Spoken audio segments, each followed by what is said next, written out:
What's up, AfterBuzzers? We are back with another jam-packed episode of Pose Listen. Miss Candy learns a lesson in body image that leads her on a quest to redefine her own realness. Damon's fever has his entire house concerned, and Electra's man is fine, y'all, but he's got her asking herself all the right questions. Plus, be sure to stick around for news and gossip and our Walk It Like You Talk It segment. The Pose After Show starts now. You're tuning into the destination for TV superfan discussion, AfterBuzz TV. And now, let the buzz begin.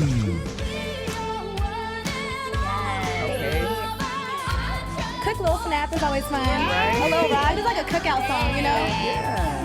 I mean, the 80s was popping. Right, the 80s jams. Gotta love it, gotta love it. Bringing it all back. I've downloaded a couple songs. Okay. Like, honestly. Right. In my car. Playlist. Yep. Screaming like I was born that year. And I wasn't. I'm not mad at it. It's okay. I'm not mad at all. Welcome back. We are along for the ride. This is episode 4, The Fever. I am Keith Andre here with the ladies. What's up, guys? It's Mariel Turner. Hey, guys, it's Jaimi Gray. And Shauna couldn't be here tonight, so continue to We send miss her you, boo. stars, hearts, thoughts, and prayers. Yes. But we're going to hold it down. Before we get into this episode, tell me real quick, what did you think? Oh. That's a great way to start it off. I loved it. It was also just like last episode, so heavy. Like they're the heaviest moments in this show, which you really have to try to process. But overall, I loved it. I have to piggyback on what you said. It was just very heavy, but it was a great episode. And I feel like anytime an episode can make me feel emotional, you got me. So it was very, it was like an emotional roller coaster. A lot of suspense to where I'd be like, so that was like what I was going through the entire episode, but I'm here for it. Ryan, Janet, Steven, y'all did your thing. All the writers, keep it up. Yeah, this episode was great. I feel like each week they take it up a notch. Love it. So we can go ahead and get right into it. Let's just be clear, ladies and gentlemen. First and foremost, this episode was written solely by my fave, Janet Mock. So shout out to you.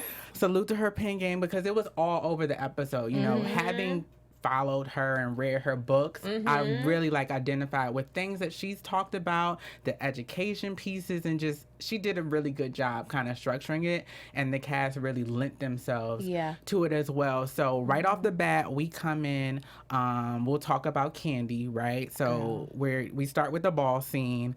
Electra is there in her usual fashion, hard on her kids as well. But I feel like, so Miss Candy, and shout out to her, she's played by Angelica Ross. Go ahead, Angie. It's so fitting for the character. I thought she did a lot, but with her moments, it was definitely a lot about the body categories, body shaming.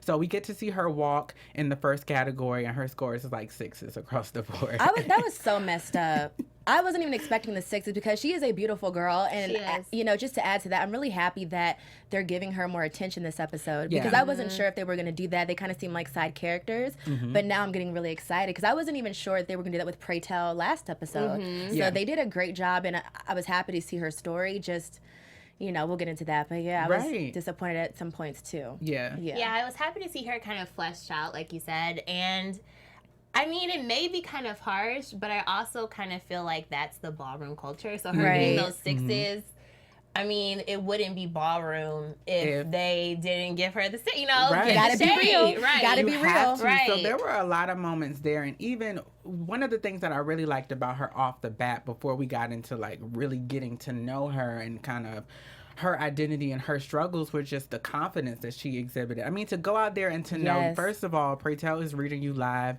from the microphone. The filth. You got everybody in the audience talking they mess, and she's still like, you know what, I'm confident, I have this sexiness, and it's her belief that that's going to lead her to a score that is comparable to that, but it is not. I love that she stood up for herself, though, because they really did try to play her. They did. You know, and I think, you know, just from other things that I've read, but, you know, because she's clockable, because she does not necessarily pass, they feel like they can treat her any kind of way. And I really didn't like it. I really didn't like it. I felt like it was hurtful even to me, and I'm not, you know. But I think that it gave you a definitely inside look. Yeah. Pun intended. You know? So yeah, you definitely get an inside look. Right. I mean, there's definitely a struggle there. So we did get to see a bit of that discussion, right, from clockable and passable. So Angel is out talking with her. And so to people who don't know, I mean, clockable is just like a trans woman or a trans man that if you see them, you still would misidentify or perceive them as a sex that they don't necessarily identify with. Right. That makes sense.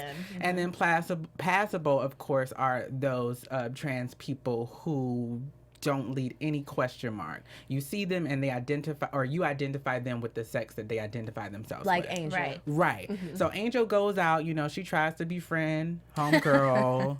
And Candy's like, no. No, but why are you here? Who sent you? Right. But you know, I like how Angel was like, why are you coming at me like this? And I'm trying to show you love, because that happens just in everyday life where you try to be nice to people and they try you. And I'm like, I'm just trying to be nice, show some love, and you got to give me this attitude. Why? Right. Yeah, and she was also saying, you know, I relate to you more than you think. You may think I'm passable, but I'm also thin and I don't have the curves that are kind of projected that women should have. And I love that they touched on this because it's still so relevant today. Yes. Like, for all women, you know, this pressure to look a certain way. So I loved it. Yes. Okay, I completely agree. I love that Angel kind of drew the lines there. Like, our experiences are different, but we still are kind of going through something. We're on the same side. So they take that mentality and they go first to a shop to get like silicone injections. So we're going there, and I'm just thinking like, wow, because this is the late 80s. This is still like a new thing. I mean, now everybody has their butt done. Everybody got enhancements and all this. But for back then, you know, you have these girls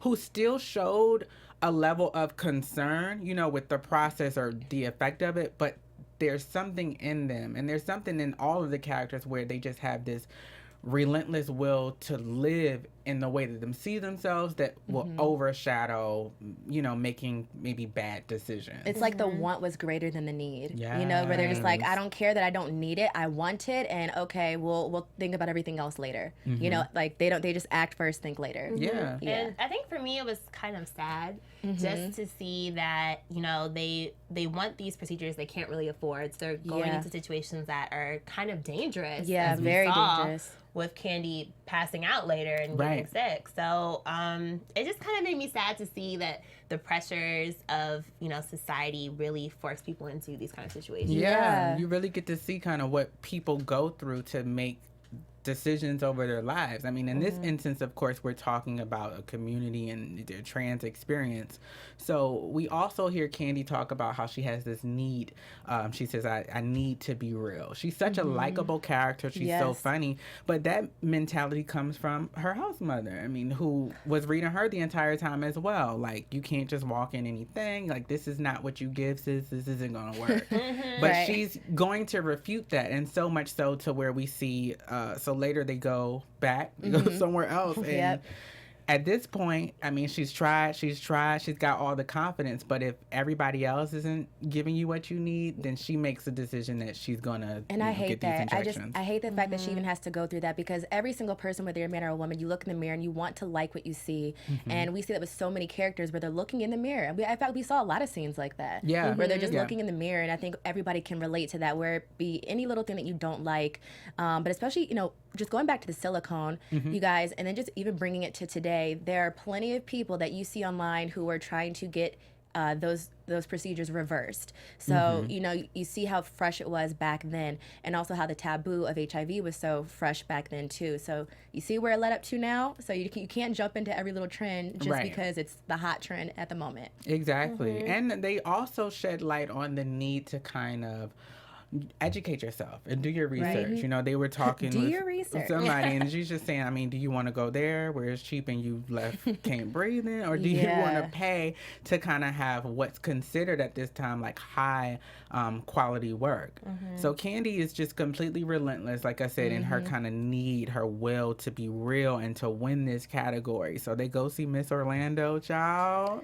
Lord Jesus. And I was like, this isn't it. This she is made not me cringe when I saw her. I was like, ooh, ooh, Miss Orlando, no ma'am. Right. And it was just so sus. Like, everything about it was like, this is not healthy. This will not end well. Go home. Yes. Don't do it. Like, I remember all saying at the time, like, girls, go home. You don't need this. Reconsider. Like, you're beautiful without it. But I think it's just that pressure that I feel like they feel, if I get this will make me more of a woman in a sense, and more attractive, right? And I just wish that Kandi had realized that she doesn't need that. You know? Yeah. But at the same time, you know, and I think she's gorgeous. I really do, like in real life too. But it just goes to show that no matter what you say, good or bad about somebody, it's up here. And if she wants to get at the end of the day, who are we to tell her or him to not get any type of reassignment of surgery? And I think that that's what this episode touched on a lot. Oh, it because I didn't want her to do it, but at the same time, who am I to tell her, like, don't do it? Exactly. I mean, like you said, people's experience are always going to be an experience of their own. I think we'll get more into kind of that with Electra. So we'll go there a little later, but just kind of finishing up on Kandi, I think it is one of those things where even she wanted to exude or have this level of confidence or kind of security in herself, but because the world continued to beat her down, bring her down. Right. She goes through, she gets her shots, she walks, she has this glorious moment where she's getting her 10s, everybody's on her side and hyping her up, and then she passes out.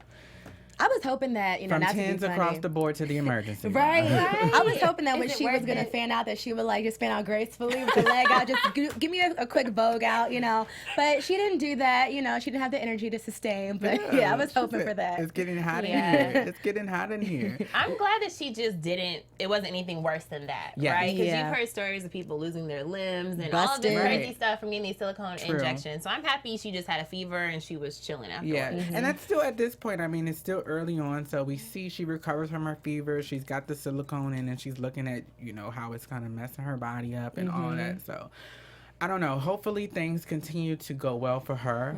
We can talk about that in predictions. But for now, one thing I did want to mention about Kandi was just I wanted her to be done with House of Abundance. Me too. I was hoping that she would leave because I felt like she had so many qualities that line up with Evangelista and Blanca, you know, just this need to want to be great and want to be true to yourself, and you don't need the world to appreciate you the way that you do, but we didn't see that switch yet. No, I think it's coming though. I think so too. I think we might get to see that. Okay, so we all good on Kandi? Yeah. We good on Kandi. We good on Kandi. Good. Okay. We're ready? Okay, let's move forward. Well, before we go, we'll go into Damon. So we'll switch things up and kind of get his experience because Damon got on my nerves a little bit. Oh, no. Really? Why? But before I tell you that, come on and give us this AfterBuzz news. All right, so first of all, we love you guys for watching. You guys are now officially AfterBuzzers. So, hey, AfterBuzzers. Hey. Okay, so here at AfterBuzz, this is a network where we produce after shows for pretty much every TV show you can think of.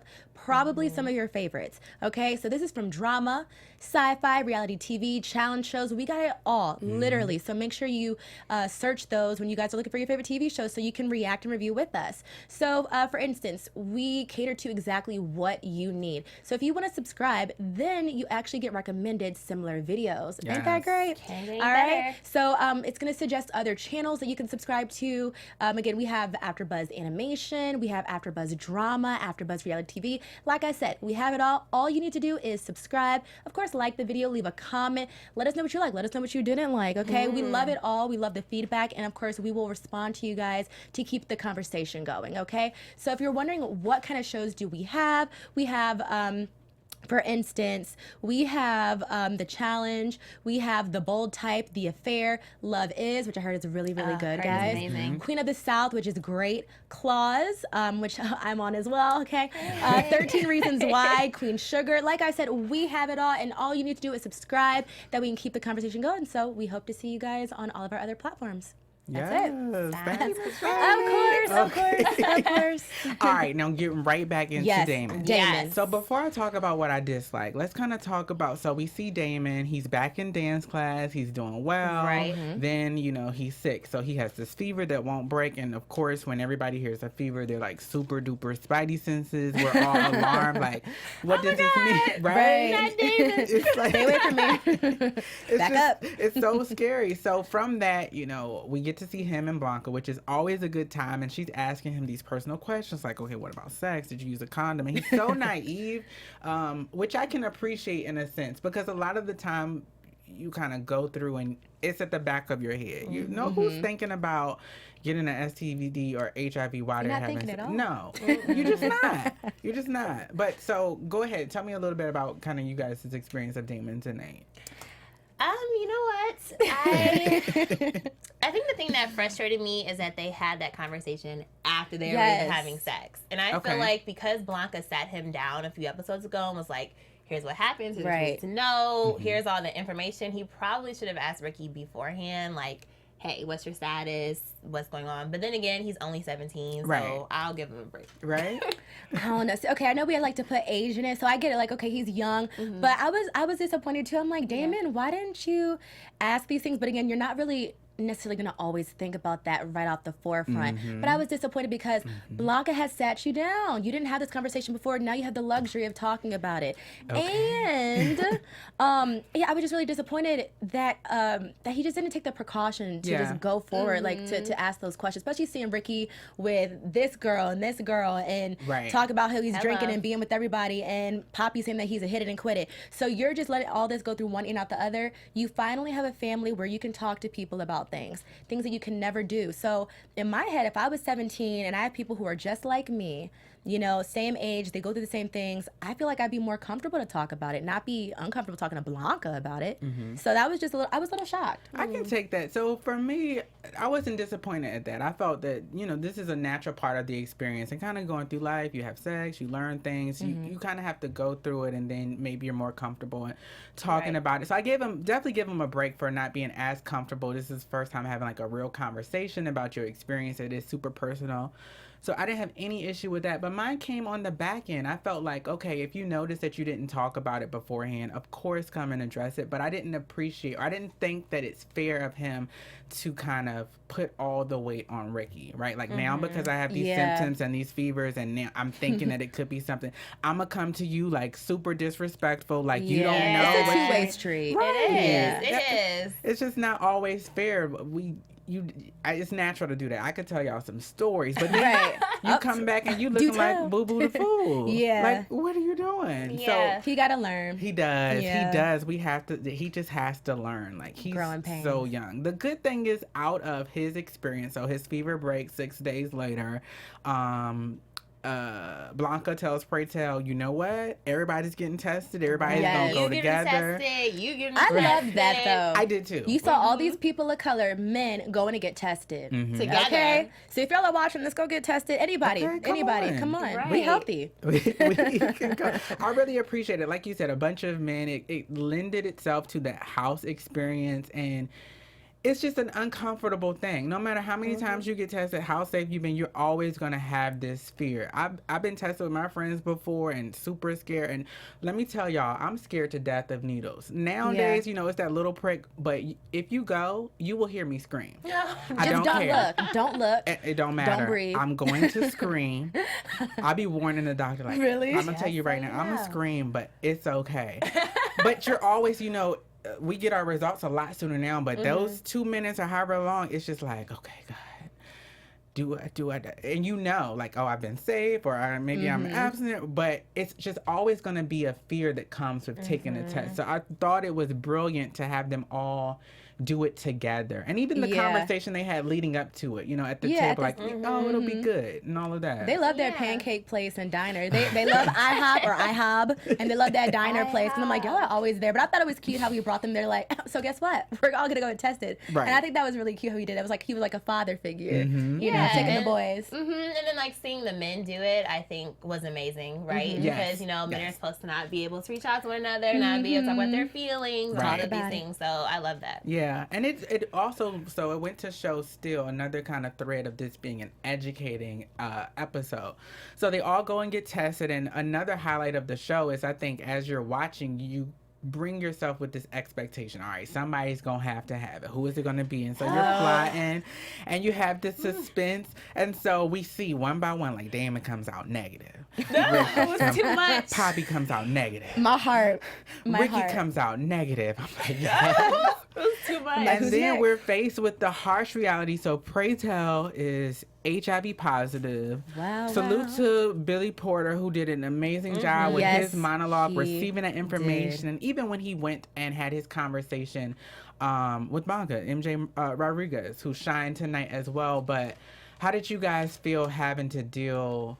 Like, now we have to get our minds wrapped around the fact that these two characters, and then tonight, of course, is about Pray Tell, but they're HIV positive. Yeah, it was heartbreaking, especially because the time period, they don't really have that many options yet. There's only one drug, ACT, that's out at the time.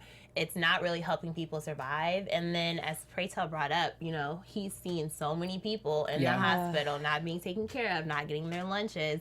So to see Pray Tell, who I love, like, I just live for him and I live for his shade. With Glee. And now that, with Glee. And now to know that he has it, it was a very heartbreaking moment. Yeah. It was. Yeah, my heart wasn't broken. Because you know what? Part of me feels like I sensed that it was coming. I don't know what it was, but I had like my spidey senses tingling. But yeah, it still hurt though that he was diagnosed. So that will lead me into my predictions, which I'll get into later on. Okay. But yeah, that I went through such an emotional roller coaster when they just kept calling people's names and they called him. That suspense. Yes, and it reminded me of that scripture. I don't know what it is, but it was like, what I feared the most has come upon me. And I'm like, no, because he really didn't want it to happen. And I'm like, why you? I mean. And you know what? So I was looking at Twitter. And I was looking at Stephen Canal's tweet, and he was saying that the writers are really conflicted with this scene because they didn't really know if they wanted Pray Tell to be positive or not. And so it was a tough decision, but they wanted it to be realistic with the times. And I was like, okay, you know, it is a show. Calm down. But yeah, it makes sense as to why they did that. Yeah, it's I important. agree. Especially because, like, bringing up the times, it was happening everywhere. So I think being realistic to that, it would make sense that they have more than one main character have it. Absolutely. Yeah. And we have to be open with that. When you talk about kind of TV and film, television, it's all about the willingness to suspend your disbelief. So they did a great job. They've already got us over that hurdle. I mean, we're 4 episodes in, and you're kind of changing the game and the way that we perceive the show. As we were watching tonight, I mentioned, like, it puts me in the mindset of, like, This Is Us, which is under AfterBuzz Dramas, and I do host that show as well. Check it out now. But it always leaves you each and every week just having all these raw emotions, and you just don't know what to do with yourself. That's why everybody needs to watch this show. It's important. Everybody. It's so important. Hopefully we'll see in a few weeks, we definitely want to see them go to a season 2. Y'all know I keep my ears to the street. Pray and tell. Haven't heard anything yet, but okay, so let's move on because I do want to get to news and gossip in like 5 minutes or so. Okay. But listen, if y'all thought we weren't going to talk about Miss Electra and her man, we will. Okay, so Miss Electra, we see her man that we've been hearing about all these episodes, and it's none other than Detective Stabler himself, right. Christopher Maloney. I was not expecting that at all. I was like, him. He's so talented. Very versatile. I mean, I love him so. Very versatile. Very versatile. But I love him so much. I mean, he's a class act. He's super talented. So we see her. She's been dealing with him for 10 years, which I didn't necessarily expect. He has money. And we have this whole conflict around her struggle. Because I did watch last week, and for me, I left it feeling that maybe she didn't want to have the operation. I really kind of left feeling like, oh, she's just one of the girls who does not want the surgery, which is okay. You know, trans women are not a monolith. Right, they have different experience. Some do, some don't. So I left feeling that way. And then tonight, we really get to see her go through this emotional roller coaster. So on site, we see her. She rekindling in the bed with her man. She mentions the fact that she wants to have this surgery. He's like, I actually like you the way that you want. I don't want nothing removed. This is what I signed up for. So talk about kind of your experience seeing that and seeing her be faced with that kind of conflict and struggle. I think that could be relatable across the board for all men or women, because there might be women who are like, honey, I want my boobs done. Like, whatever it could be. Right. And he's like, well, I just like you the way you are. But then he might be looking at some other girl on Instagram who has big boobs. Anyway, but I thought it was just very relatable. And I liked also that we saw a softer side of Electra. I wasn't quite sure what to think of it, but it's very different from the over-the-top Electra. But I felt like it was a mind power control trick that Chris Maloney's character was trying to do. Because just telling her that you like what you see, that's fine. That's cute, that's dandy and all, but what I want is what I want. And I like that she said, I'm going to do what I want at the end of the day. Even though she did try to put up a front later on saying that she didn't want it. You know, you could tell that she did. You could tell that she did. Yeah. So. And I think it's fine for her to go on that roller coaster. Yeah. I think one thing that was interesting that I wrote down at the time, he said, you're my greatest possession. And I think that was so key because it shows that what they have is not exactly a love relationship, right? He feels like, you're my possession. I own you. I want you a certain way. I like one with little something extra, and that's what I want. So if you're changing for yourself, right? Okay. Bettering yourself, right. You know, I'm not here for that. That's not going to work for me, and that's the end of it. So I think him saying that she's a possession and saying, I gave you a life and all of these things kind of just signals to the power dynamics of their relationship. And I'm really glad Electra, you know, stood up for herself and was like, I'm going to do what makes me happy. Yeah. And, you know, makes me comfortable with who I am, and I, you know, forget you. I love that. Yeah, I loved it. Their whole situationship though was just, it was kind of disappointing to see what it truly was, because you know, first episode we didn't really know. Second episode we know that she had like a nice car. Last episode we saw that she is paid by penny, but then we learned like who he really is, and I just thought it was upsetting because he said that they had basically had their relationship for 10 years, but he had 2 marriages. Right. He said so each one lasted under 5 years, and so it's like you literally are a possession to him. You're nothing, and her self-worth must be even lower than what she actually even thinks it is. For sure. I think it's a hard truth that she definitely had to come to terms with. For me, I didn't have a problem with seeing him live in his truth as well. You know, I think it's an important piece of the puzzle to see and this is a commonality with relationships. You know, somebody might want one thing and one might want the other, but where do we go from here? So as we're watching the show, we do see her have that initial conversation with him, and it's just like, go back to the girls in the bar, like, oh, I'm cool. I don't need that. Then we get to see Miss Aphrodite from the House of Extravaganza come through. And, you know, she's just this beaming, like, visual representation for the desire or the need to be real. She has her one up with her in the diner, and she's talking about how it's just giving her this completion and this wholeness. So again, I'm taking a moment in the show to realize that for trans women, they're not just all about one experience. So I still was leaning to maybe I want this character to not want to go through the surgery just because it depicts that there are people who live this experience and they want their body the way that it is. They still want kind of the access to it, but she continues to break herself down there, and she's just like, she realizes that she really does want the surgery. It's something that she goes through. Ultimately, she has to choose herself and put herself first. And that's something that everybody needs to learn. For sure. Yeah, I love seeing that more human side of her and her being more vulnerable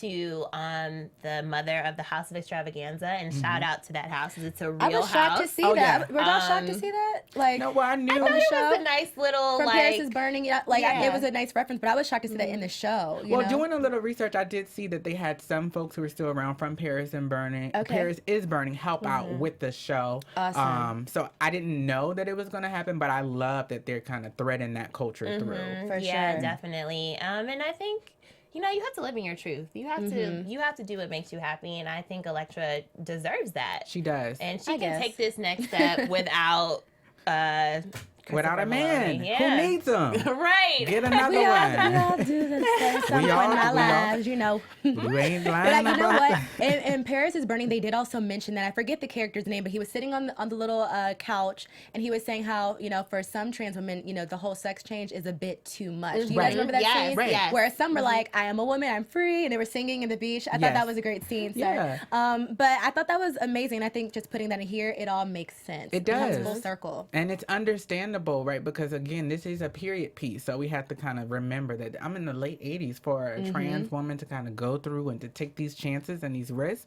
a lot of that was so unknown in the procedure or even the experience itself. So she has that conversation with Miss Aphrodite. From there, she makes the decision. She goes back to see her doctor, and she's signing the dotted line. Y'all, she's ready. That signature? She's ready for her I was surgery. like, girl, her penmanship. I was like, let me work on mine. Teach me. It's so good. It's so good. And I saw through a lot of the characters kind of just going back to it being written by Janet Mock, coming from both of her books, you realize that this is such a big part of the experience, kind of dealing with men and handling those relationships issues.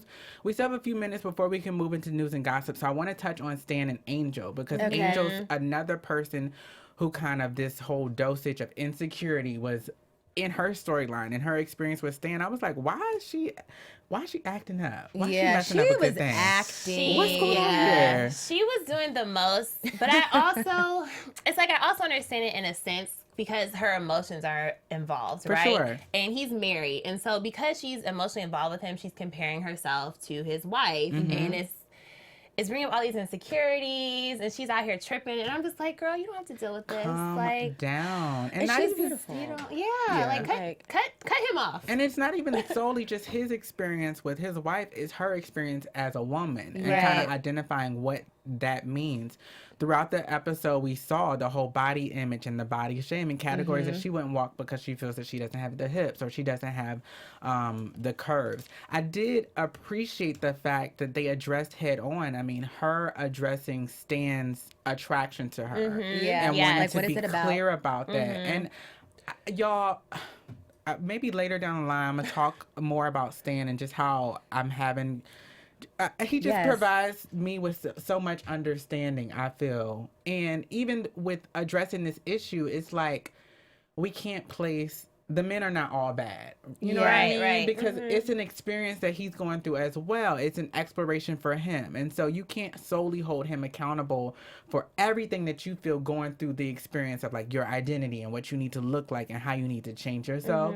So we do see that head on. She's like, get out of my house. I'm like, girl, you don't have no house. Whose house? He pays for that And house, he had honey. everything like everything was like fresh appliances. You know what I mean? But she had all the nice things, and his wife had to beg for it. I'm like, girl, do you know how good you have it? Let's be clear. Like you could make your own house. Girl, get your priorities together. Yeah, Things are good and for her you. focus, I think it's interesting her focus on labels, right? Because she wants to know what she's dealing with. Are you gay? She asked him. Like, Right. are you straight? Are you bi? What is it? And I think it's interesting, especially like today we have so much variation. I think people are more accepting of like, maybe I don't exactly fit into this box. But back in the 80s, it was probably very much like, okay, which Black box or are you? white. Yes. Right. Yes. And I need to know what I'm dealing with. So I can kind of sense and understand her frustration there, being Of like, course. who are you? Like, what is this? Of Yeah. course. What do you want from me? Nobody wants to be fetishized. Nobody wants to, so that's something very true to her and what she has to go through. But he's honest about his experience. I don't think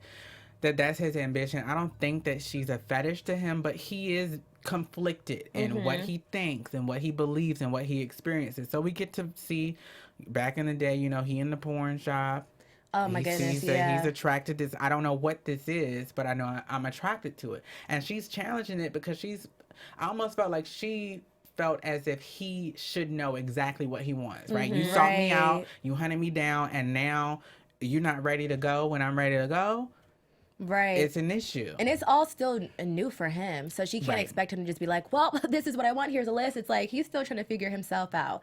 So that's also why you don't want to be with somebody who's still trying to figure, like, we're all trying to figure ourselves out, but you need to be whole before you go to somebody else. And it's just the constant realization that a lot of people are not whole. Okay. And that's something that's whole, always the case in relationships. Yeah. Angel, Listen. I'm Be gonna say equally this. yoked. Okay. You ain't got to be whole, but you got to be above 85%. Thank Right. you. Let's start there. Thank you. And I'm gonna say this every episode because I just want my girl Angel to understand. He is married, girl. Yeah. Like there's only so much that can happen there. Right. Like This is going to go one or two ways. Right. So let's figure it out. All right. Well, let's jump into our walk it like you talk it real quick. You can decide if you want to walk it or talk it. That might work out better. We'll talk about the fans in a minute, y'all. We always going to listen to what you have to say. Okay. So we did things a little bit different today. Jaimi, are you walking it or talking it? We could walk it. Okay. Okay. What category What category was it? So we had like a luscious femme queen body. Okay, yeah, that's exactly what it was. Or are you more of a beautiful, bodacious body? Ooh. Okay, how about this? Can I do both? Okay. Okay. Go ahead. So the first category with the luscious femme queen body, this lovely woman actually did not walk. She just sat there looking pretty. And it was Miss Angel. Sorry, she gets it every time. Yes. And she had on this bomb outfit, of course, with her hair. She had this blue smoky eye with this baby pink lip that was glossy. Okay. And she had like the fur and the fur purse before she went out to go, soothe Miss Candy. So I wanted to give her that because I had to just give her props. And then for the second category, during that walk where Angelica Ross's character Candy, where she's walking before she faints, there was a song playing. No, I'm sorry. Actually, it was when Miss Aphrodite and Electra were walking. If you guys noticed, the walk, Sheena Easton's song Sugar Walls was playing, and I felt like that was really timely because Sugar Walls, get it, reassignment surgery. So I felt like it was really timely how they did that. Yeah. But Miss Aphrodite did it for me on that walk too. She just gave me everything. She's body, nothing to play skin, with. hair, fan. Nothing so to sorry, play y'all. with. It's just hard to pick one sometimes, but that's who I choose. Okay, that's fine. Category, I'm going for femme queen realness. Okay. And I'm giving it to my girl Electra. I just live for the cheekbones, like good for you, Electra. Her swag, the way she rocks her heels. Like, I just loved it. And I also, I don't feel like I did love the mother from House of Extravaganza too, but I think they both are bringing realness in different way. One was more curvy, one was more straight, but that's okay. Like, women come in all shapes and sizes. Exactly. So I live for Electra and femme queen realness. Perfect. Okay. I'm here for it. So I won't be walking any categories tonight. I was not touched by them, but I did see a few kind of a few quotable moments. Mine standout was definitely, it's never a bad decision to choose yourself. You will feel. I love that one. My favorite quote. Yeah. For sure. Okay, you can pass the collection plate around with that one because I'm ready. Did you guys have any other quotes? Oh, I have so many. Go ahead, girl. You can only do one. Okay. Mine was also when Electra's doctor said it's never a bad decision to choose yourself. It just spoke to my heart. Yes. And I hope everybody is listening to that. Like, choose yourself, people. Choose happiness. I loved it. Okay, so mine is from the new girl in town, Miss Aphrodite. She says, "How lucky are we? We get to create ourselves. We are the real dream girls." Yes. And I was like, yes. Okay. Create yourself. No matter how you feel, you need to do it. But tell people who you are. Don't let people tell you who you are. How about that? There you go. But I do want to tell y'all something. Let's jump into news and gossip because my ears do is to the it. streets. All right, y'all. AfterBuzz TV News.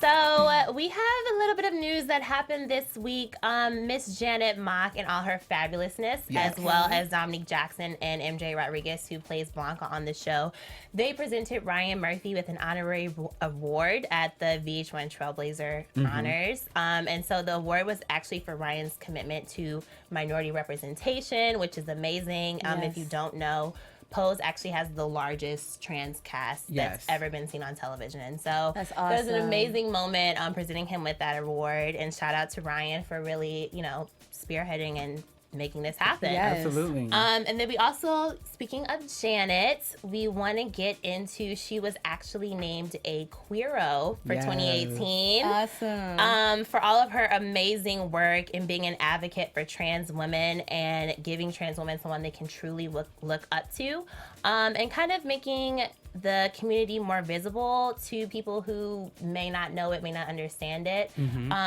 So she was also honored this week. So we definitely want to give a shout out to Janet, who we all love. Miss Mock, you nasty. Gotta get her on the show. Okay, Jaimi, go ahead and roll through these. Okay. Well, you guys, we love Twitter. We love our YouTube comments when you guys, of course, get involved with us. So the first one is from Miss Janet Mock. And a lot of times the writers like Stephen Canals and Ryan, they will give us fun facts. So she says, Angel's story, this is from last week's episode, Angel's story about the red pumps is actually Ryan Murphy's childhood story. How about that? I really like that. And I like that they're putting their own stories in it. That way it's so much more real and relatable. Absolutely. So, yeah. And so then also I want to get into our live chat comments next because we love when you you guys sound off and you respond back. We told you guys our house name last week, and you just gave us all the house emojis. Some of you loved, the antics that we had, like Jay Lamar and his fan, or even Brittany Dunkley was like, "Now I just want to say the jeweler knows that gold looks good with melanin, and it does. I love my gold." But we love when you guys comment. So there was a YouTube comment from 8 Mad, and he says, "While I absolutely love Angel and the complex feelings that she has regarding her relationship for Stan, I fear for her. Ever since someone brought out that she might be potentially hurt like Venus Extravaganza, I've become worried."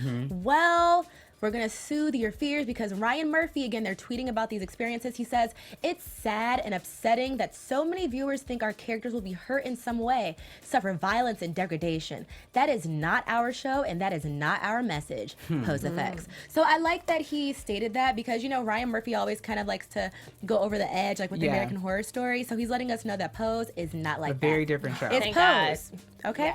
Yes. And you guys also, last but not least, Evan Peters, who plays Stan, he says yes, Stan will attend the ball. I can't wait. What do you guys think? I can't wait. I am here for it, but I want to know in what capacity.